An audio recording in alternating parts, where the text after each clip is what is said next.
ഓം സദ്ഗുരുഭ്യോ നമ. പ്രിയ കുടുംബാംഗങ്ങളെ, ഏവർക്കും സ്വാഗതം. നമുക്ക് ഏകാദശിയുടെ പ്രത്യേകത നമ്മൾ കണ്ടു. ഏകാദശി ആരംഭിക്കുന്നതിന് മുന്നുള്ള ദശമി തൊട്ട് പൗർണമി വരെ അഥവാ അമാവാസി വരെ ഉപവാസം ചെയ്യാൻ, നിരാഹാരമല്ല ഉപവാസം ചെയ്യാൻ. നിരാഹാരവും ഉപവാസവും രണ്ടും രണ്ടാണ്. വ്രതത്തിന് രണ്ടു വശങ്ങളുണ്ട്, ഒരു ഭാവാത്മക വശവും ഒരു നിഷേധാത്മക വശവും. വ്രതത്തിന്റെ ഭാവാത്മക വശമാണ് ഉപവാസം, വ്രതത്തിന്റെ നിഷേധാത്മക വശമാണ് നിരാഹാരം എന്ന് പറയുന്നത്. അപ്പൊ നിരാഹാരം പാടില്ല, നീരാഹാരമെങ്കിലും ആക്കിക്കൊണ്ട് വേണം വ്രതം അനുഷ്ഠിക്കാൻ. ഉപവാസം എന്ന് പറയുന്നത് ഭഗവത് സ്മരണയോടുകൂടി ഒരു ദിവസം മുഴുവനും ഭഗവത് സ്മരണയിൽ ഉപവസിക്കുക. ഉപവസിക്കുന്ന ആരോടൊപ്പം വസിക്കുക? ഭഗവാനോടൊപ്പം വസിക്കുക. അതിനുകൊണ്ടാണ് ചേർന്നിരിക്കുക, അതിനാണ് ഉപവസിക്കുക എന്ന് പറയുന്നത്. ആരോട് ചേർന്നിരിക്കുക? ഭഗവാനോട് ചേർന്നിരിക്കുക. ഭഗവത് നാമം ജപിക്കുക, ഭഗവാൻ സ്മരണം ചെയ്യുക, ധ്യാനം ചെയ്യുക, പൂജ ചെയ്യുക. ഇതൊക്കെ ഉപവാസത്തിന്റെ ഭാഗമാണ്. ഉപവാസം നമ്മൾ ഉണർന്നിരിക്കുമ്പോഴേ പറ്റുകയുള്ളൂ. നിരാഹാരം ഉറക്കത്തിലും സാധിക്കും.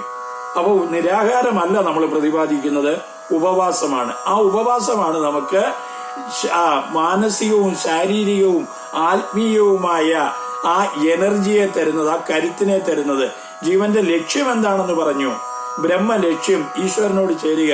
ഈശ്വരനോട് ചേരാൻ ഈശ്വരൻ തന്നെ കനിഞ്ഞ് അരുളി ചെയ്ത് തരുന്ന ആ പ്രകൃതിയുടെ അനുഭാവം, മനസ്സും ശരീരവും അതിന് തയ്യാറാകുന്നത്, അത് ഏകാദശിയുടെ ഒരു പ്രത്യേകതയാണ്.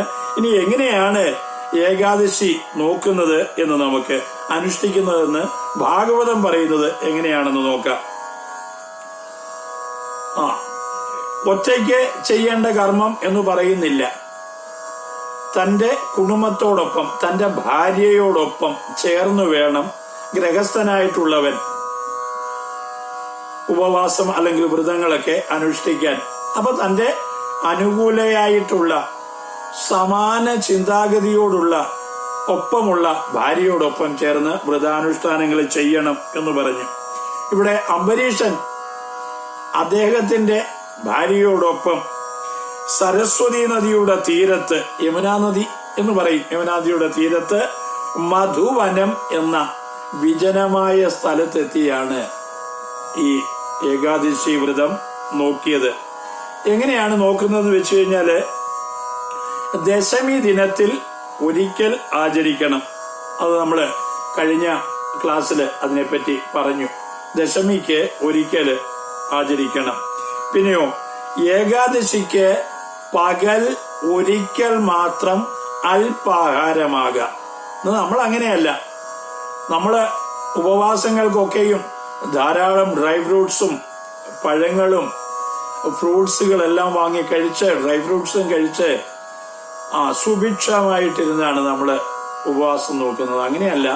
ഒരിക്കൽ അല്പാഹാരം കഴിച്ചുകൊണ്ട് ഈശ്വര ധ്യാനം കൊണ്ട്, നാമജപം കൊണ്ട്, തുളസി തീർത്ഥം സേവിച്ച് വ്രതം അനുഷ്ഠിക്കണം എന്ന് പറഞ്ഞു. അങ്ങനെ ഒരിക്കൽ അല്പാഹാരം ചെയ്തുകൊണ്ട് ഏകാദശി കഴിച്ച് ദ്വാദശിക്ക് പാരണ വീഴണം. രാവിലെ എഴുന്നേറ്റ് സൂര്യാസ്തമോദയം കഴിഞ്ഞ് ജപ കൃത്യങ്ങളെല്ലാം കഴിഞ്ഞിട്ട് ഉണക്കലരി കൊണ്ട് ഉണക്കൽ ചോറുണ്ടാക്കി അത് ഭഗവാന് നേദിച്ചതിന് ശേഷം അത് ഭക്ഷിക്കുക. തുളസി ജലം സ്വീകരിച്ച് അതിനുശേഷം അതിഥി ഉണ്ടെങ്കിൽ അതിഥിക്ക് കൊടുത്ത് നമ്മൾ ഭക്ഷിക്കുന്നതാണ് സാധാരണ നമ്മൾ ചെയ്യുന്നത്. അപ്പൊ ഇതില് ഞാൻ കഴിഞ്ഞ ക്ലാസ്സിൽ പറഞ്ഞു, ഏകാദശിയുടെ അവസാനത്തെ 15 നാഴിക, ദ്വാദശിയുടെ ആദ്യത്തെ 15 നാഴിക ഹരിവാസരം. ഹരിവാസരത്തിൽ ഭഗവത് പൂജ വിധിയാവണ്ണം ചെയ്യണം. അവിടെ ജപങ്ങള്, കീർത്തനങ്ങള്, ആട്ടം, പാട്ട് ഇതൊക്കെ ആകാം. ശ്രദ്ധാഭക്തിയോട് കൂടിയത്, അതിനപ്പുറത്ത് ഒന്നും ആകരുത്.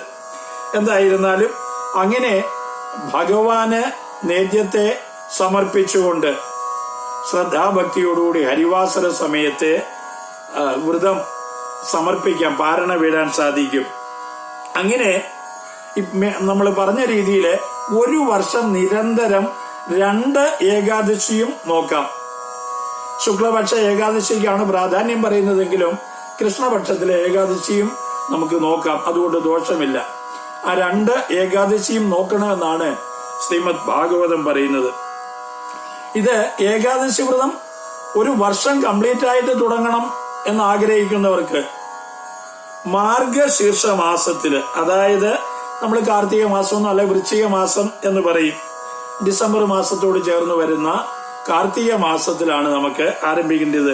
മാർഗശീർഷം എന്ന് പറയും. ആ മാർഗശീർഷ മാസത്തില് ആരംഭിച്ചാല് വരുന്ന 12 മാസങ്ങള് ഓരോ മാസത്തിലും ഓരോ നാമങ്ങളുണ്ട്.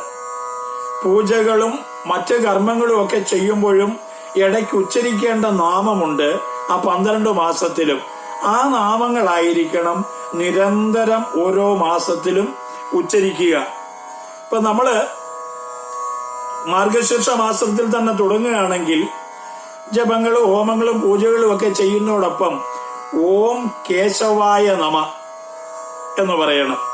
പിന്നെ പൗഷമാസത്തിലാണെങ്കിൽ ഓം നാരായണായ നമ, മാഘമാസത്തില് ഓം ഗോവിന്ദായ നമ, മാഘമാസത്തിൽ ഓം മാധവായ നമ, ഫാൽഗുന മാസത്തിൽ ഓം ഗോവിന്ദായ നമ, ചൈത്രമാസത്തിൽ ഓം വിഷ്ണവേ നമ, വൈശാഖ മാസത്തിൽ ഓം മധുസൂദനായ നമ, ജ്യേഷ്ഠമാസത്തിൽ ഓം ത്രിവിക്രമായ നമ, ആഷാഢമാസത്തിൽ ഓം വാമനായ നമ, ശ്രാവണ മാസത്തിൽ ഓം ശ്രീധരായ നമ, പ്രോഷ്ഠപദ മാസത്തില് ഓം ഋഷികേശായ നമ, അശ്വിന മാസത്തിൽ ഓം പത്മനാഭായ നമ, കാർത്തിക മാസത്തിൽ ഓം ദാമോദരായ നമ. നമ്മള് കൃഷ്ണ രാമ ഗോവിന്ദ എന്ന് പറയുന്നതിന് പകരം ഓരോ കർമ്മങ്ങളും ചെയ്ത് സമാപ്തിയിലും കർമ്മ മധ്യത്തിലുമെല്ലാം പൂജ ചെയ്തുകൊണ്ടിരിക്കുകയാണെങ്കിൽ ഓം കേശവായ നമ, ഓം കേശവായ നമ. അപ്പൊ പൂജയ്ക്കുള്ള സാധനങ്ങളെ, ദ്രവ്യങ്ങളെ സമ്പാദിച്ചു, പൂജ തുടങ്ങി, പൂജയ്ക്ക് വേണ്ടി മന്ത്രങ്ങൾ ഉപയോഗിക്കാം. അത് സമർപ്പിക്കുമ്പോഴും ഓം കേശവായ നമ. അന്നത്തെ ദിവസം, ആ മാസം അല്ലെങ്കിൽ മാർഗശീർഷത്തില് കേശവായ നമ എന്ന് പറയണം. പൗഷമാസത്തില് എല്ലാ കർമ്മങ്ങളും ചെയ്യുമ്പം ഓം നാരായണായ നമ, ഓം നാരായണായ നമ. രാവിലെ എഴുന്നേൽക്കുമ്പോ തൊട്ട് അന്നത്തെ ദിവസം ദ്വാദശി പാരണ വീഴുന്നത് വരെ ഓം നാരായണായ നമ. ഇങ്ങനെ മാധവായ നമ, ഗോവിന്ദായ നമ, വിഷ്ണവേ നമ, മധുസൂദനായ നമ, ത്രിവിക്രമായ നമ, വാമനായ നമ, ശ്രീധരായ നമ, ഋഷികേശായ നമ, ഓം പത്മനാഭായ നമ, ഓം ദാമോദരായ നമ.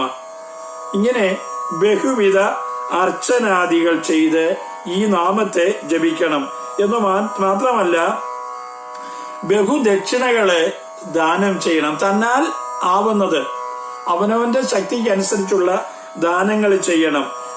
ധനമുള്ളവന് സ്വർണം നൽകാം, വെള്ളി നൽകാം, മറ്റുള്ളവർ ഗോദാനം നൽകാം, അന്നദാനം നൽകാം, വസ്ത്രദാനം നൽകാം. ഇതിൽ ഏതെങ്കിലുമൊക്കെ ബ്രാഹ്മണന് ദാനം ചെയ്യണം. ബ്രാഹ്മണന് വസ്ത്രം നൽകുന്നത്, ബ്രാഹ്മണന് അന്നത്തിനുള്ള വസ്തുക്കളെ കൊടുക്കുന്നത്, ഇതെല്ലാം ഏറ്റവും ശ്രേയസ്കരങ്ങളായിട്ടുള്ള കർമ്മങ്ങളാണ്. അതൊക്കെ ചെയ്യാം. അങ്ങനെ ഇപ്രകാരമെല്ലാം അനുഷ്ഠിച്ച് ദ്വാദശി വാരണം വീടി കഴിഞ്ഞാല് സാക്ഷാൽ ശ്രീഹരി, ഹരിയാമ്യഹം ഹരി എന്ന് പറയാൻ തന്നെ കാരണം അതാണ്. ഉള്ളിലുള്ള പാപചിന്തകൾ നഷ്ടമായി മനസ്സ് സംശുദ്ധമായി അന്ധകരണ സംശുദ്ധി നേടാൻ സാധിക്കും. കർമ്മകാന്ഡങ്ങളാണ് പൂജാവിധി എന്ന് പറയുന്നത്. ആ കർമ്മകാന്ഡങ്ങളെ അനുഷ്ഠിച്ച് പൂജാവിധികളിൽ കൂടി മനസ്സിന്, അതല്ല, മനസ്സ് എന്ന് പറയുന്ന വാക്കിനെക്കാട്ടിൽ കൂടുതലായിട്ട് അന്ധകരണ സംശുദ്ധി നേടാൻ ഈ വ്രതങ്ങൾ, ഈ ഉപവാസങ്ങൾ നമുക്ക് അനുഗ്രഹമാകും. അതുകൊണ്ടാണ് ഇപ്രകാരമുള്ള ഏകാദശി വ്രതമായിരുന്നാലും ശിവരാത്രി വ്രതമായിരുന്നാലും പൗർണമി അമാവാസി, ഇതെല്ലാം മനുഷ്യന് അന്ധകരണ സംശുദ്ധി നൽകി ഈശ്വരനോട് ചേരാൻ ഏറ്റവും എളുപ്പമായ മാർഗമായതുകൊണ്ടാണ് ഈ വ്രതത്തിന് ഇത്രയും മഹാത്മ്യത്തോടുകൂടി ഇവിടെ പ്രതിപാദിക്കുന്നത്. നമുക്ക് അടുത്ത ക്ലാസ്സിൽ ബാക്കി കാര്യങ്ങൾ ശ്രദ്ധിക്കാം.